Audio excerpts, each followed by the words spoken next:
الحمد للہ رب العالمین والصلاة والسلام علی خاتم النبیین اما بعد فاعوذ باللہ من الشیطان الرجیم بسم اللہ الرحمن الرحیم يهدي به الله من اتبع رضوانه سبل السلام ويخرجهم من الظلمات إلى النور بإذنه ويهديهم إلى صراط مستقيم۔ ترجمہ: اللہ اس کے ذریعے اسے سلامتی کے راستوں کی ہدایت دیتا ہے جو اللہ کی مرضی کا تابع ہو جائے، اور انہیں اپنے حکم سے تاریکیوں سے روشنی کی طرف لے جاتا ہے اور انہیں سیدھی راہ کی طرف ہدایت دیتا ہے۔ یہدی بہ اللہ، اللہ اس کے ذریعے ہدایت دیتا ہے۔ یہاں قرآن کی شان کا بیان ہے کہ اللہ عز و جل قرآن کے ذریعے اسے ہدایت عطا فرماتا ہے جو اللہ تعالیٰ کی مرضی کے تابع ہو جاتا ہے، اور جو اپنے تمام اعمال اللہ تعالیٰ کی خوشنودی میں لگا دیتا ہے تو اللہ تعالیٰ اسے کفر و شرک اور معاصی کی تاریکیوں سے نکال کر ایمان اور اعمال صالحہ کے نور میں داخل فرما دیتا ہے۔ بعض مفسرین نے فرمایا کہ بیہی کی ضمیر سے سرکار دو عالم علیہ الصلوۃ والسلام ہی مراد ہیں۔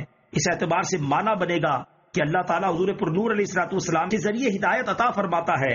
معنوی اعتبار سے یہ بات قطعاً درست ہے۔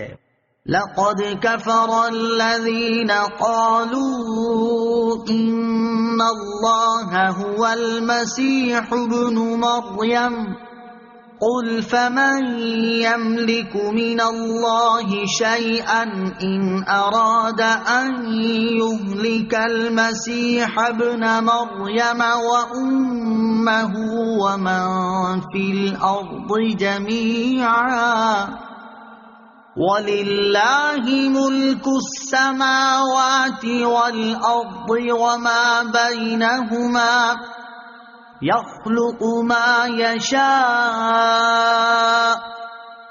وَاللَّهُ عَلَى كُلِّ شَيْءٍ قَدِيرٌ۔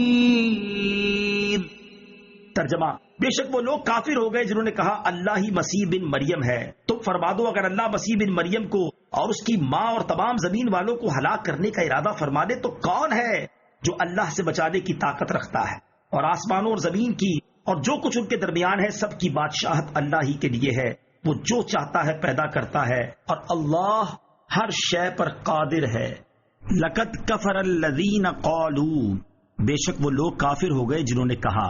حضرت عبداللہ ابن عباس رضی اللہ تعالیٰ عنہما نے فرمایا کہ نجران کے عیسائیوں نے یہ بات کہی ہے، اور نصرانیوں کے فرقے یعقوبیہ و ملکانیہ کا یہی مذہب ہے کہ وہ حضرت عیسیٰ علیہ الصلوۃ والسلام کو اللہ بتاتے ہیں، کیونکہ وہ حلول کے قائل ہیں، اور ان کا اعتقاد باطل یہ ہے کہ اللہ تعالیٰ نے حضرت عیسیٰ علیہ الصلوۃ والسلام میں حلول کیا ہوا ہے، جیسے پھول میں خوشبو اور آگ میں گرمی نے۔ معاذ اللہ ثم معاذ اللہ، اللہ تعالیٰ اس سے پاک ہے۔ اللہ تعالیٰ نے اس آیت میں حکم کفر دیا اور اس کے بعد ان کے مذہب کا فساد بیان فرمایا۔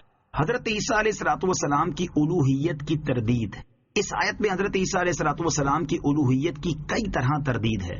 نمبر 1، حضرت عیسیٰ علیہ الصلوۃ والسلام کو موت آ سکتی ہے، اور جسے موت آ سکتی ہے وہ خدا نہیں ہو سکتا۔ نمبر 2، آپ علیہ الصلوۃ والسلام ماں کے شکم سے پیدا ہوئے، اور جس میں یہ صفات ہوں وہ اللہ نہیں ہو سکتا۔ نمبر 3، اللہ تعالیٰ تمام آسمانی اور زمینی چیزوں کا مالک ہے، اور ہر چیز رب عز و جل کا بندہ ہے۔ اگر کسی میں اللہ تعالیٰ نے حلول کیا ہوتا تو وہ اللہ کا بندہ نہ ہوتا، حالانکہ حضرت عیسیٰ علیہ الصلوۃ والسلام خود اس بات کا اقرار کرتے ہیں کہ وہ اللہ تعالیٰ کے بندے ہیں۔ نمبر 4، اللہ تعالیٰ خود خالق ہے۔ اگر آپ علیہ الصلوۃ والسلام میں الوہیت ہوتی تو آپ علیہ الصلوۃ والسلام بھی از خود خالق ہوتے۔ وقالت اليهود والنصارى نحن أبناء الله وأحباؤه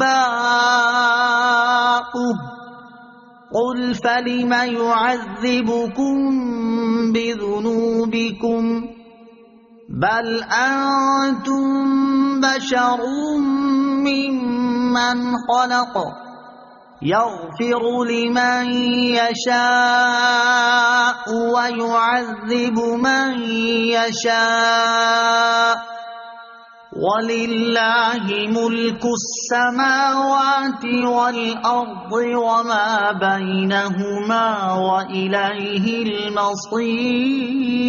الْمَصِيرُ۔ ترجمہ: اور یہودیوں اور عیسائیوں نے کہا ہم اللہ کے بیٹے اور اس کے پیارے ہیں۔ اے حبیب، تم فرما دو اگر ایسا ہے تو پھر وہ تمہیں تمہارے گناہوں پر عذاب کیوں دیتا ہے؟ بلکہ تم بھی اس کی مخلوق میں سے عام آدمی ہو.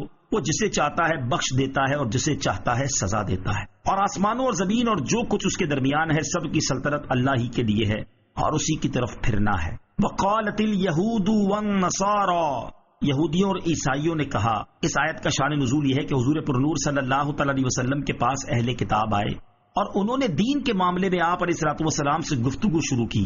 آپ صلی اللہ تعالی علیہ وسلم نے انہیں اسلام کی دعوت دی اور اللہ تعالیٰ کی نافرمانی کرنے سے اس کے عذاب کا خوف دلایا. تو وہ کہنے لگے کہ اے محمد صلی اللہ تعالی علیہ وسلم، آپ ہمیں کیا ڈراتے ہیں؟ ہم تو اللہ تعالیٰ کے بیٹے اور اس کے پیارے ہیں. اس پر یہ آیت نازل ہوئی. یہودیوں کی قول کا مطلب یہ تھا کہ ہم خدا عز و جل کو ایسے پیارے ہیں جیسے بیٹا باپ کو، کیونکہ بیٹا کتنا ہی برا ہو مگر باپ کو پیارا ہوتا ہے. ایسے ہی ہم ہیں. یہاں بیٹے سے مراد اولاد نہیں، کیونکہ وہ لوگ اپنے کو اس معنی میں خدا کا بیٹا نہ کہتے تھے. خود کو اعمال سے مستغنی جاننا عیسائیوں کا عقیدہ ہے. اس آیت سے معلوم ہوا کہ اپنے آپ کو اعمال سے مستغنی جاننا عیسائیوں کا عقیدہ ہے. آج کل بعض اہل بیت سے محبت کے دعوے دار حضرات اور بعض جاہل فقیروں کا یہی عقیدہ ہے. ایسا عقیدہ کفر ہے، کیونکہ قرآن کریم نے ہر جگہ ایمان کے ساتھ اعمال صالحہ کا ذکر فرمایا. فَلِمَا يُعَذِّبُكُمْ بِذُنُوبِكُمْ، پھر وہ تمہیں تمہارے گناہوں پر عذاب کیوں دیتا ہے؟ یہودیوں کا عقیدہ تھا کہ ہم 40 دن دوزخ میں رہیں گے، یعنی بچڑے کی پوجا کی مدت کے برابر. اس آیت میں فرمایا جا رہا ہے کہ اگر تم بیٹوں کی طرح اللہ عز و جل کو پیارے ہو تو تمہیں یہ سزا بھی کیوں ملے گی؟ یعنی اس بات کا تمہیں بھی اقرار ہے کہ گنتی کے دن تم جہنم میں رہو گے. تو سوچو، کوئی باپ اپنے بیٹے کو یا کوئی شخص اپنے پیارے کو آگ میں جلاتا ہے؟ جب ایسا نہیں تو تمہارے دعوے کا جھوٹا اور باطل ہونا تمہارے اقرار سے ثابت ہے. یا اہل الکتاب قد جاءکم رسولنا یبین لکم علی فترۃ من الرسل ان تقولوا ما جاءنا من بشیر ولا نذیر فقد جاءکم بشیر ونذیر واللہ علی کل شیء قدیر. ترجمہ: اے کتاب والو، بے شک تمہارے پاس ہمارے رسول تشریف لائے.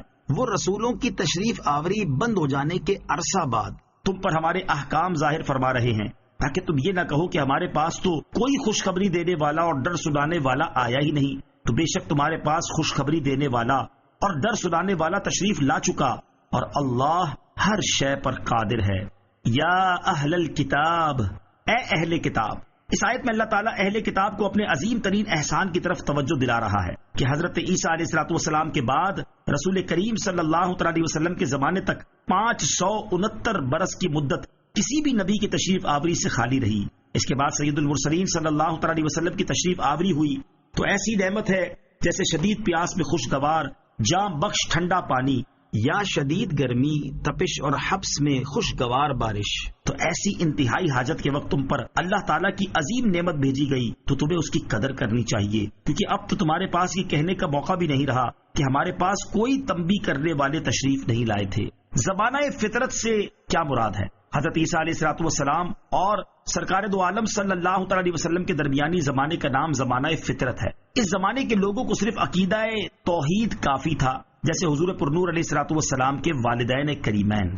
صدق اللہ